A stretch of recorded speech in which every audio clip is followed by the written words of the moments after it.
Today, I'm taking you guys on a tour of the newly refurbished City Hall in Georgetown, Guyana.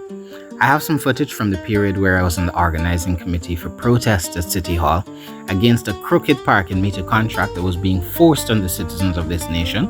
So I figured we'd start there with some historical footage so you know how it looked before. When people tell me I had nothing critical to say during the APNU administration, I just laugh because I know where I was, and by now you guys know I record the evidence. So the idea for a proper town hall began all the way back in 1854. That's following the formation of Georgetown's town council around 1837. They considered a ton of different locations, including the area by Stabroek Market and even the corner of Church and Main Street, which is now the site of the National Library. So in March 1887, the committee selected a design by a man named Reverend Ignatius Scholes. So it was titled We Give and Ask in Turn. Ironically though, Scholes was awarded a monetary prize and he declined it. So in the foundation of City Hall, there's a glass jar that's buried within it containing period documents. By that I mean newspapers, there's a portrait of Queen Victoria and coins accompanied by music from the militia. Construction lasted around 18 months for this building. Just let that sink in. 18 months.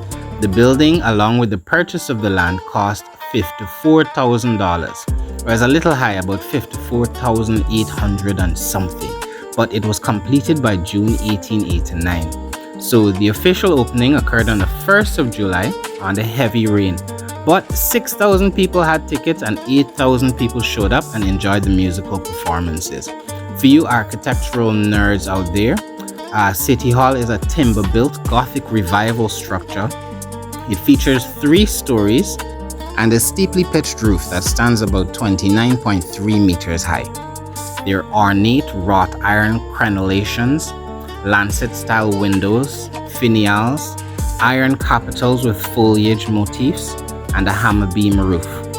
One day I hope they let me inside so I can show you the elaborate mahogany staircase that connects the first and second floors. I remember playing in City Hall as a teenager at Bishop's High School. I remember doing concerts down here.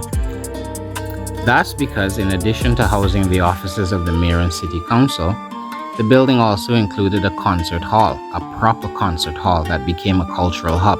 The venues hosted performances by the British Guiana Philharmonic Orchestra, concert pianist Ray Luck, and the Police Male Voice Choir for their debut recital. In 1995, while it was still in good condition, City Hall was included in a list of 13 national monuments proposed for UNESCO World Heritage status, alongside landmarks like St. George's Cathedral, Stabroek Market, and State House. It remains on the UNESCO tentative list. Despite its historic and architectural importance, and despite the fact it was not built by Burnham, City Hall has seen significant deterioration over time due to underfunding, mismanagement, political spite, and what has become a culture in Guyana under the present administration of allowing things to rot and decay before taking credit for rebuilding what was not maintained.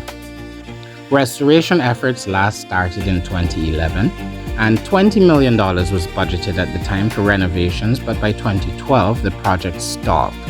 But don't get me wrong, I'm really happy to see this restoration, but it should have been done years ago.